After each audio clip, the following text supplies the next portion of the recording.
Brian Howell is a longtime writer for BUFFZone.com. He is at the epicenter of all of this, of becoming really the most intriguing college football offseason story, going back to Coach Prime joining, all the transfer portal madness, and now Colorado leaving for the Big 12, Brian. So how's life for you today, man?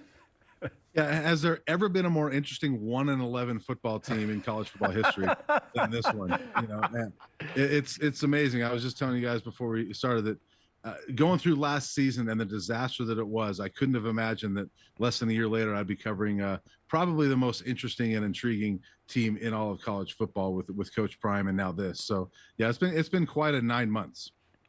Is this happening without Coach Prime? Do you think that he is the catalyst behind this, or at least a big player in this?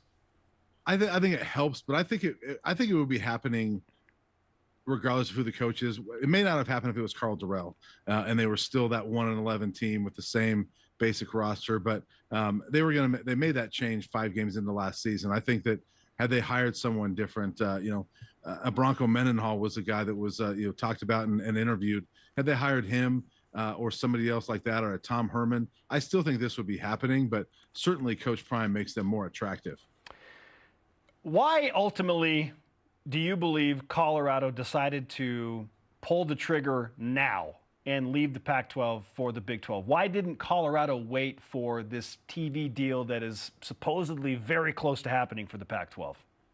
Well, because they've been waiting for 13 months, and it's supposedly been very close many times in the last 13 months. And I think they're getting tired of it. I know they've been getting tired of it. Administration has been frustrated with Commissioner George Kliavkoff that many times over the past year, and really more the past 6 months or so, there's been talk of, hey, a deal's coming soon, and then nothing comes through. And the Pac-12 or the CU chancellor last week said that, hey, when we go to Vegas for Pac-12 Media Day, we're hoping to see some numbers. Well, they went there on Friday, and there was no numbers available. I think that was probably the last straw. Okay. I don't know that for sure, but I'm guessing that was kind of the last straw. Like, fine, you guys have been doing this for 13 months. There's still nothing. We're out.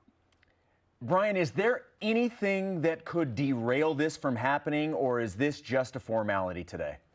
I think it's basically a formality. I mean, the regents still have to vote on it today, but I wouldn't imagine they'd be opening up this public meeting and doing a vote if they weren't ready to sign off on it. So I'd be a little surprised. I mean, last night it was reported that the Big 12 presidents and chancellors voted unanimously to invite Colorado.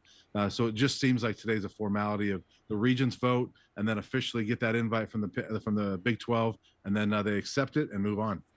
Brian Howell of BuffZone.com is with us on BYU Sports Nation. And Brian, you had the unique opportunity to be at both Big 12 Media Days and Pac-12 Media Day. You compared and contrasted the two on social media, but for those that didn't see that or didn't hear about that, how would you explain the experiences of those two separate conference media gatherings? Yeah, and it was interesting. You know, I went down there basically because of all the speculation going on, and I thought, well, let's see what I could gather down there, and if nothing else, TCU's down there, and that's who CU opens up against. And so I thought, if nothing else, I'll get something from them. But yeah, it was interesting. It's a bigger deal in the Big 12. Obviously, it's a 2-day event, as you guys know. You go. I think it was it 14 teams this year? Yeah. I can't remember how many teams. Yeah, 14. Can't remember what all the numbers are every year, but I think it was 7 each day. And so it's a great 2-day event. And, obviously each team had 4 or 5 players. The cheerleaders were there, mascots. Every team had kind of its own little setup as far as media, as far as a table with the backdrop of the logo and all that stuff. And the Pac-12 is it's a 1-day event. They roll through 12 teams within a few hours. It's done by, 3 or 4 o'clock in the afternoon. And it's really just 2 players each team. And the one table for one-on-ones basically was for every team shared it. It was like, all right, let's get done with Washington State. You go over here. Now it's Colorado's turn. Now it's Oregon's turn. And so it was just kind of hurried and rushed, and just felt like a bigger deal. And as you guys know, being there, at Texas State or at AT&T Stadium, it just feels football, right? This was Pac-12 was in a Las Vegas nightclub. It's starting at 7 a.m. So, it was a little bit different feel in a lot of ways. And hey, the old Trapper guy was at Big 12 Media Day giving out like big bags of old Trapper beef jerky. And hey, at the Pac-12, we got like the little mini packs. So big difference. Brian, let me tell you, I walked away with 2 bags. I know there were a couple of guys that walked away with 4 bags. You cannot downplay the old Trapper guy. I'm just telling you. I had 1, and the lady there made me take 2 others, so I walked away with 3. Okay, well, you went up to me then. Look, it all comes down to beef jerky, right? Here's my question, and this is something, Brian, that we've been talking about on the show all day today. It's our question of the day. You have the one story, but you can kind of break it off into 2 sides. It's the addition from the Big 12 side. It's the loss from the Pac-12 side.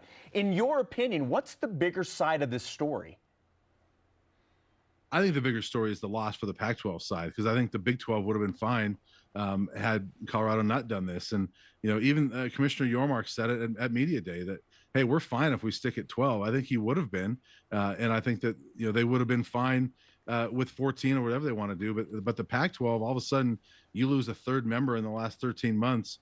And it's going to cause some alarm among all the other schools. And so this could have a domino effect. So I think that's the bigger story is how does this impact the other 9 schools, and which other schools, if any, are going to jump? Okay, so and just as a follow-up, do you feel like another Pac-12 school leaving the conference, whether it's Arizona or somebody else, is imminent? Are you on that level of thinking?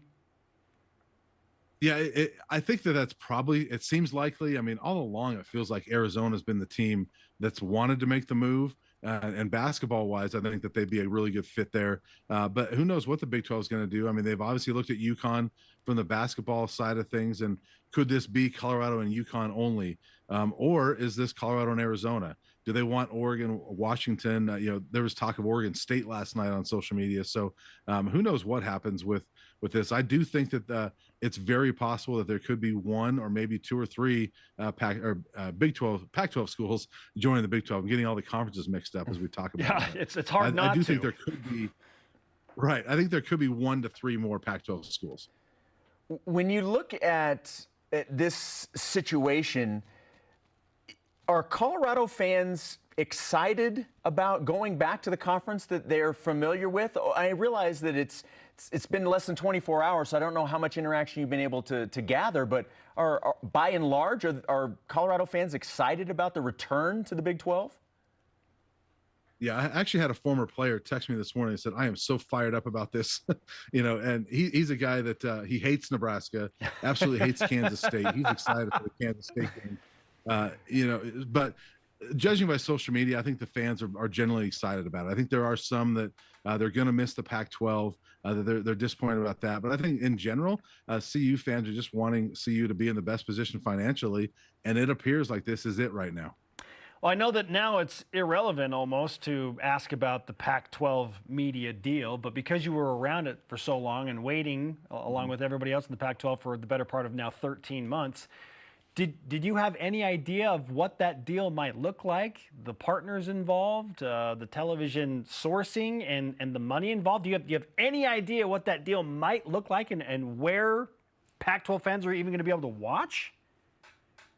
Yeah, I no more than what's kind of been out there, which it hasn't sounded good. And I think that's part of why we're in this situation, is that Colorado's heard the same things, and they probably didn't like what they heard. And that's why they're jumping. And there's been a lot of talk of, whether it's going to be streaming, that could be a big part of it, whether how much is going to be linear, how much ESPN or any other networks are going to be involved. And there's been talk of that the deal won't be nearly as much as the Big 12 got. So I think all of that combined, if you're Colorado or other schools, you're thinking, what are we doing sticking around here waiting for this deal that may not come through? Interesting stuff, to say the least. Brian, we appreciate the time. I know that you're very, very busy today. This is probably just like your tour of interviews. So whatever stop this is, we hope it's been a good one for you hanging out with us here on BYU Sports Nation.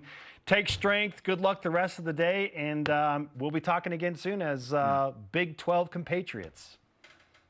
This is my own personal media day, by the way. So this is my 3rd media day in 3 weeks. Well said. Thanks, Brian.